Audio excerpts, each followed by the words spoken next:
saw that rules for drawing ray diagrams for concave mirrors. Now the topic is about same, but it is about for convex mirror. Okay. So in the first rule is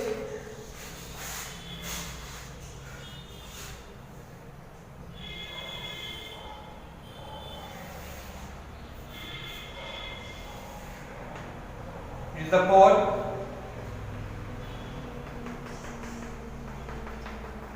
outer side is the reflective surface, focus, center of curvature. The distance from pole to focus is equal to the distance from focus to center of curvature. First rule, if the light ray parallel to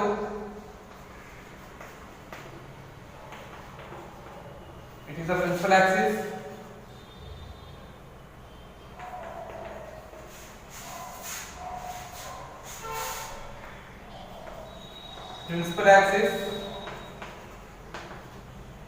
right? So the light ray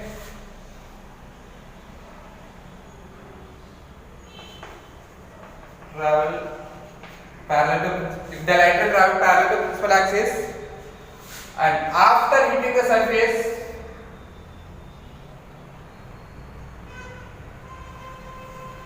okay,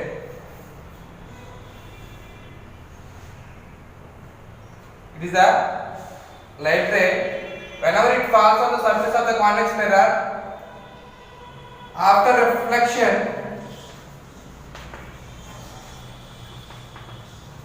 it appears to be from the focus. So after reflection it appears to come out from the focus.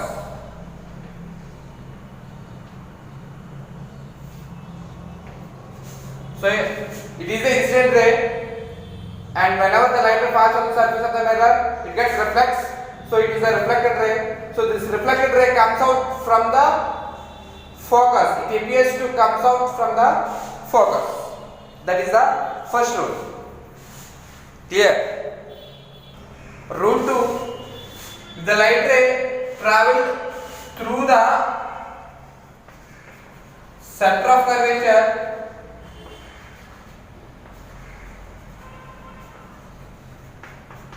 the same path is the reflected ray.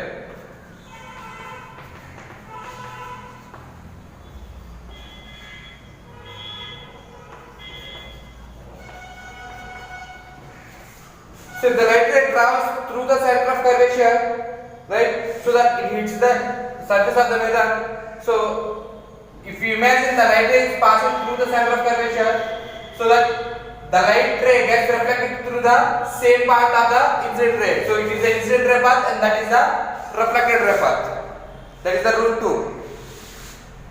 Next, rule 3. Rule 3, if the light ray is traveling through the focus, if the incident ray is traveling through the focus, okay, so it gets reflects and the reflected ray is parallel to the principal axis. So these are the 3 rules to draw the ray diagrams for the convex mirror. Clear? And there is a 4th rule. That 4th rule is common for both concave and convex mirror. That 4th rule is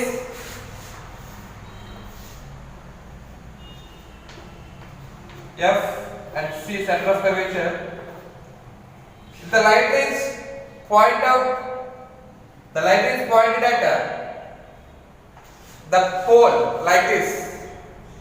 So with how much angle it is incident, let's say it is the normal line, because of the light is made with an angle with this line, or else if the light is traveling through the pole like this with an angle, then the reflected ray is same. So here angle of incidence is equal to angle of reflection.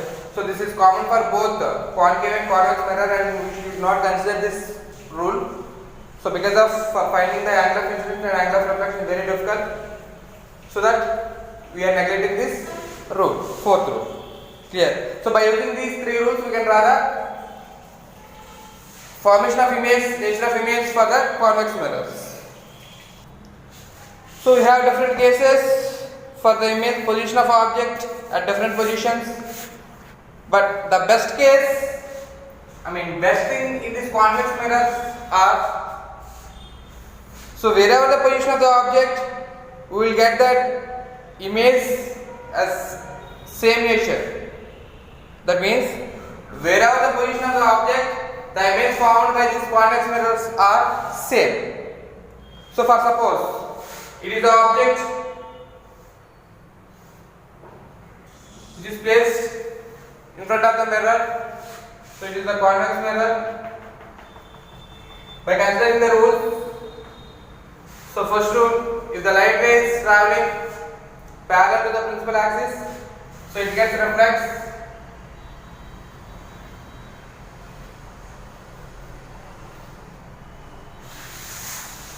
So that according to the rule 1, whenever the light ray is parallel to the principal axis, the light ray gets reflects, and that reflected ray comes out from the appears to comes out from that focus.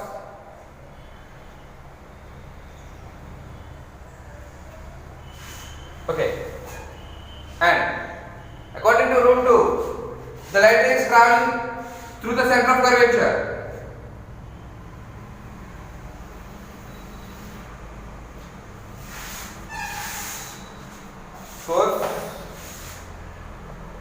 So you can draw this with the help of a scale and pencil on a white book or white paper, so that you can get it clearly. So if you observe, it is the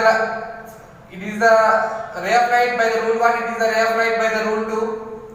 So if you observe, these two rays will appear to meet at this point, so the image formed here. So the image formed is between P and F.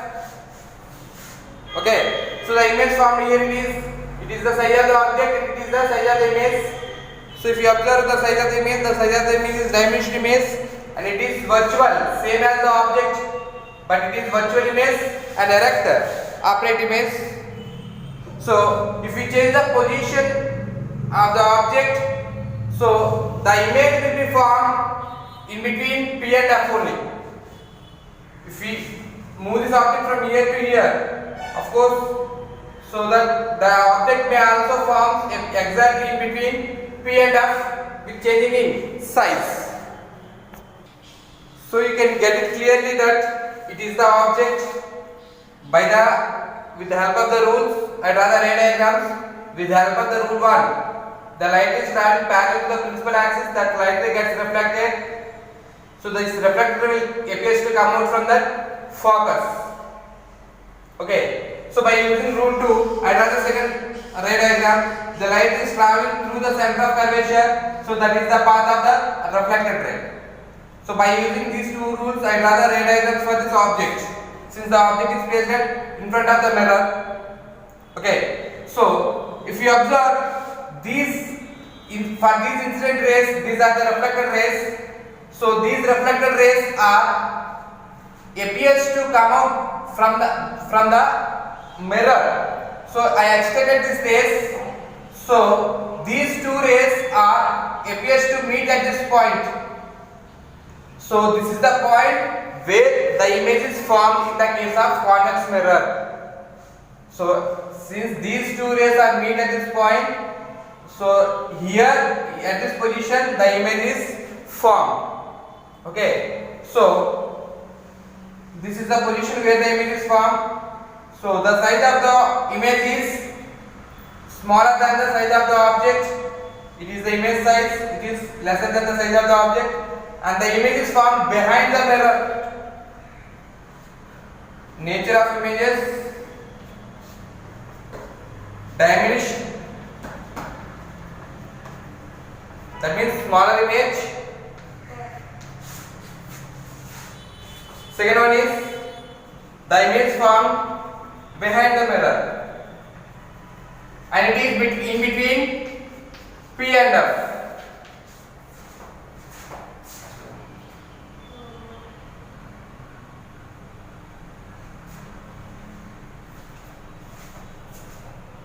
The image is formed between P and F.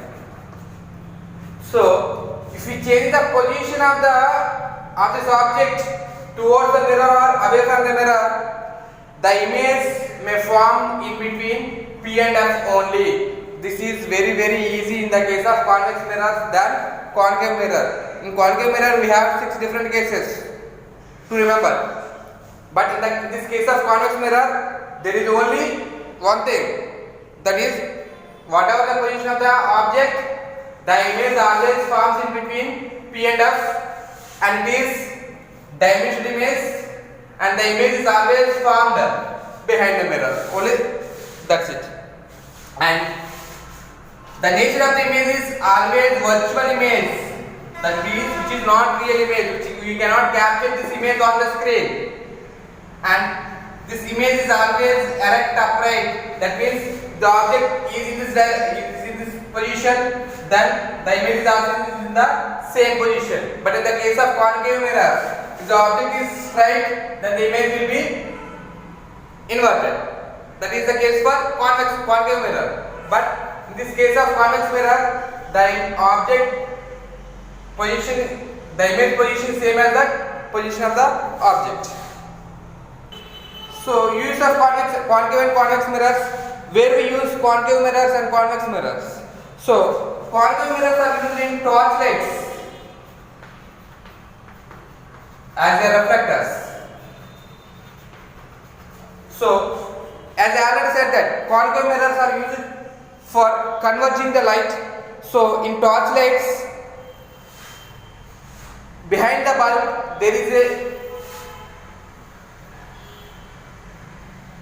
it is the bulb, and here behind the bulb there is this shape, and it is nothing but a reflector. So by using this reflector, the light can be focused at a point so that we can see the objects clearly. And this concave mirrors are also used by dentists.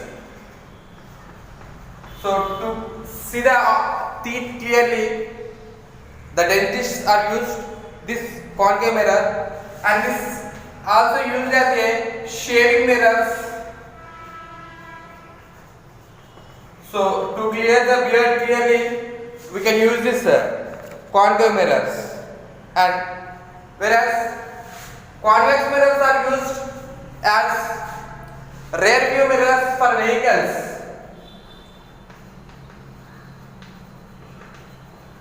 So for vehicles we have the side mirrors. So those mirrors are nothing but convex mirrors, and these convex mirrors are also used as a street light reflectors.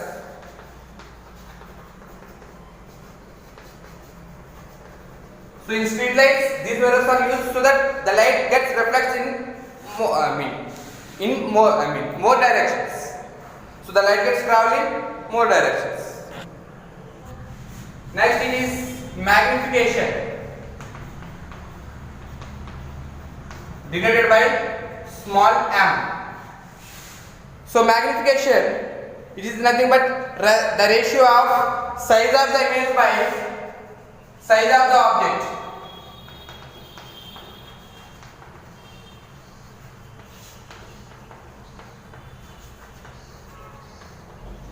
So magnification m is equal to size of the image by size of the object, and that is also nothing but image distance by object distance. Image distance by object distance. Right? So simply we call it as V by U.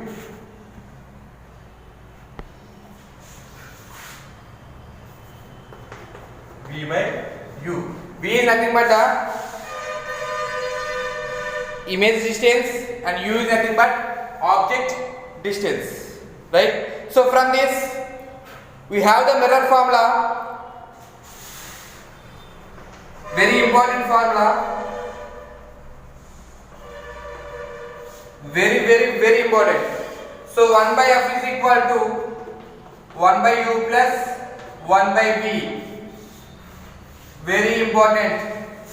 where f is the focal length, u is the object distance, and v is the image distance.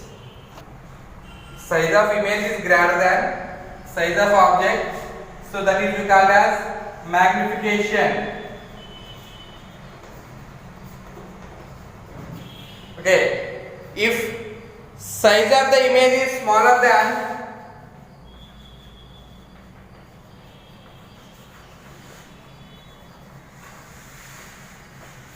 size of object,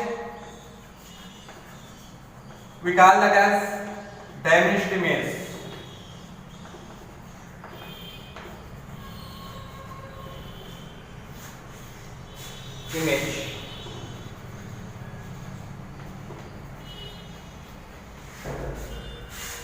Image.